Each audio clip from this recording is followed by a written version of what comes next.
Oke, Bismillahirrahmanirrahim. Assalamualaikum dan salam sejahtera kepada peminat cerita seram. Oke, welcome back to my YouTube channel Mahanishe.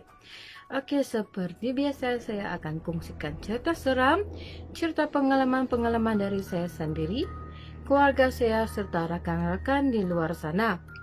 Oke, bagi mereka yang ingin berkongsi cerita seram dengan saya, Anda boleh DM saya di Instagram Mahanishe atau Mahani_she1. Oke, saya akan letak di description di sini. Oke. Sebelum itu pastikan Anda jangan lupa like, comment, subscribe, kemudian on button notification. Oke. Susah sedikit nak cakap. Biasalah. Ini tidak buat apa? Ini jadi. Oke, tanpa kita melengahkan masa lagi, mari kita mulakan cerita seram hari ini. Oke. Hari ini saya akan kongsikan dua cerita. Oke, dua cerita. Ini cerita ini berkaitan apa yang saya sendiri yang alami. So, pastikan Anda dengar hingga habis, oke? Oke, tajuk pertama yang saya akan kongsikan adalah kelibat bayang. Kenapa kelibat bayang lalu di depan mata saya? Oke, begini cerita dia. Pada tahun 2009, saya ingat saya kerja di satu tempat penginapan. Tempat nama penginapan itu saya tidak akan ceritakan untuk menjaga sensitivity. Gitu sebetul kan? Menjaga sensitivity tempat. Kalau tidak betul apa yang saya cakap, tolong betul lah. Saya pun jarang sudah guna ayat-ayat yang bahasa Melayu nih. Oke. Ceritanya begini. Saya punya shift masa itu pada waktu jam 2 petang. Oke, dia punya shift nih sebenarnya ada 8 pagi hingga 2 petang hingga 10 malam. So, masa itu saya punya shift karena 2 petang hingga jam 10 malam. Oke, seperti biasa ada kendaraan yang akan ambil saya di kampung. Dia akan ambil sebelum jam 2, dia akan ambil. So, tunggu. Oke, dalam perjalanan sudah saya diambil. Oke, saya di sana penginapan tuh saya sebelum sepatutnya saya apply bagian housekeeping. Tapi karena saya ada sedikit bahasa yang saya tahu, dorang bagi saya bagian sana bagian F&B. F&B lah, waitress lah, bagian waitress. So, sudah bila sampai sana macam biasalah, kita akan punch dulu punch menggunakan kan, tapi kami punya punch main guna jari. So, kalau kamu minta tolong kawan untuk punch tidak dapat kecuali kepotong jari. Oke. Kejadian ini masa berlaku di kejadian ini masa waktu petang dekat-dekat maghrib lah. Itu bangunan ada 3 tingkat. Oke, tingkat bawah tuh dia bagian bartender. Oke, tingkat 2 tuh bagian dining room lah, bagian tempat orang mau makan-makan. Lepas tu bagian tingkat 3 tuh bagian khas untuk yang sewa. Kalau mau buat macam program-program besar-besaran, macam wedding pun boleh lah, macam mau buat taklimat, macam dewan lah, kena panggil dewan. Tapi dah berapa besar sangat, dia besar lagi di bawah. Oke, masa itu saya pun ingin buat minum jadi saya mau pergi bartender. Saya turunlah ke bawah, masuk ke tangga. Sedangkan jalan kawasan yang mau turun ke tingkat 3 itu pun memang sudah suram-suram. Tapi saya biasa sudah So, saya turunlah, turun ke tangga. Oke, turun ke tangga. So, saya pergilah kawasan bartender. Sebelum pergi ke kawasan bartender akan melalui tandas lebih dahulu.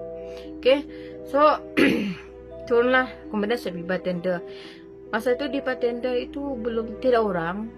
Jadi saya ada air panas sana, saya pun buatlah Nescafe yang saya beli di rumah di kedai. Jadi tinggal saya buat. Masa di tengah-tengah buat air hampir mau siap, jadi saya buka laci begini. Ya. Saya rasa macam lain sedikit, macam saya rasa lain sedikit. So sebelah kiri, sebelah kiri. Sebab kelibat pandangan mata kita sebelah kiri ini kita boleh nampak sesuatu. Tapi masa itu saya tidak nampak sebelah. Saya tidak lihat sebelah sini saja, tapi saya tertoleh begini. Masa saya toleh, tiba-tiba ada satu kelibat hitam besar laju limpas di pintu batenda tuh. Wah, apalagi opcot, saya bilang. Saya bilang, apa itu? Diamlah, saya itu dalam hati sajalah saya bercakap. So cepat-cepat saya bancu sebenarnya air. Saya pun cepat bancu, terus saya laju-laju naik. Tapi saya jalan masa itu ada 2 tangga ini masuk piara batenda. Satu arah dari dapur, satu arah daripada tangga emergency. Mungkin saya masa itu, saya naik arah apa? Dapur lah yang melimpas tandas. So saya naiklah laju betul sudah naik bulu rumah saya masa itu betul-betul. Selama saya di sana, durang lah memang ada cerita macam-macam orang nampak, tapi masa itu saya belum nampak.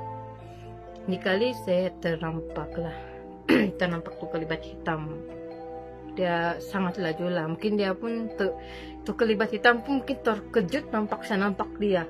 So dia pun laju limpas gitu sajalah.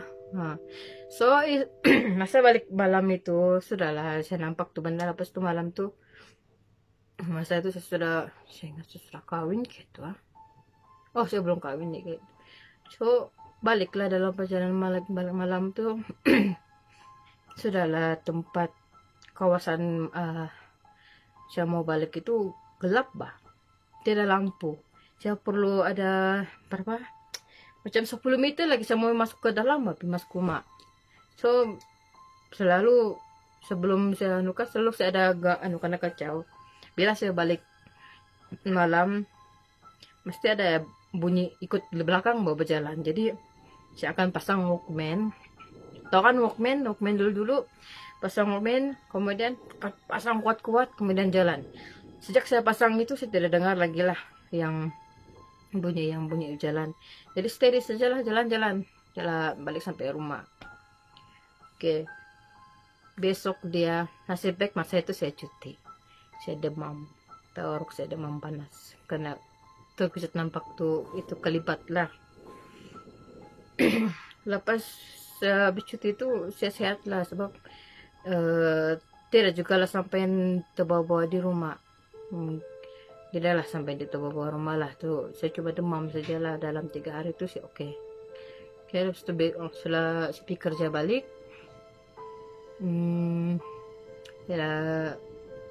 saya jarang sudahlah pergi batenda lepas saya pernah nampak tuh benda di sana. Kalau saya mau pergi sana pun saya bawa kawan. Saya tidak mau satu orang, saya tidak berani. Oke, lepas itu cerita seterusnya. Cerita kedua adalah bertajuk melihat kelibat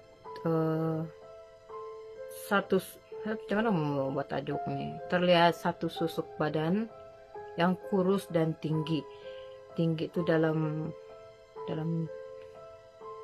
kaki lah. Ini cerita gitu juga kejadian dia masa pulang dari kerja. Masa itu saya kena shift malam juga. Bila sudah 10 malam, dia bukan 10 malam lah saya ingat saya.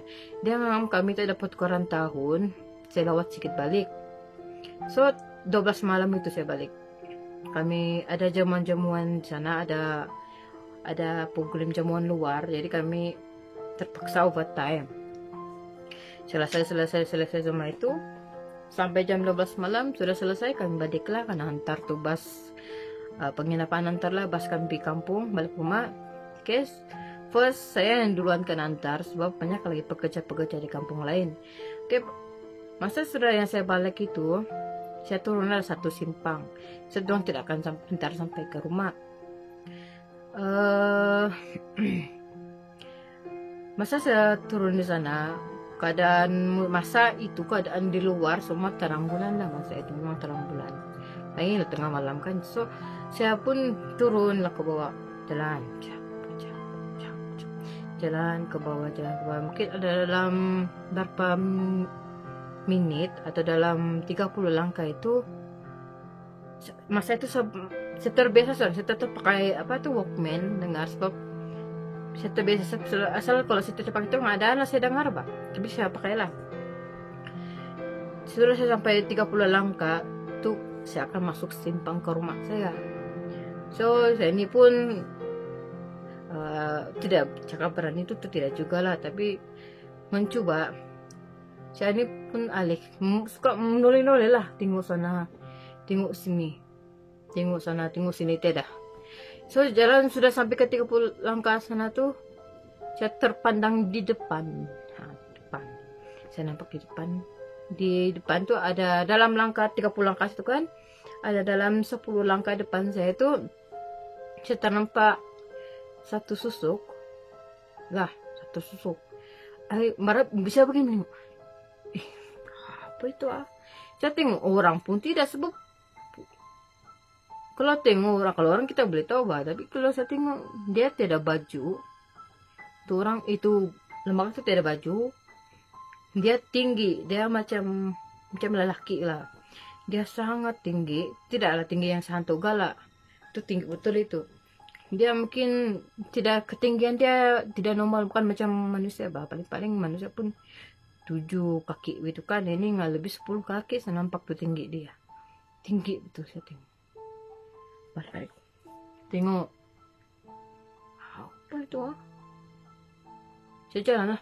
Semasa saya mau jalan tuh pun, yang sudah saya nampak tuh benda sejalan pun yang tersekat-sekat sudah bayang ragu-ragu mau jalan, semua tidak mau. Apabila saya nampak tuh benda itu macam lain sudah saya rasa, terus saya buat langkah jalan cara cepat lah, laju saya jalan, lari yang macam lari anak.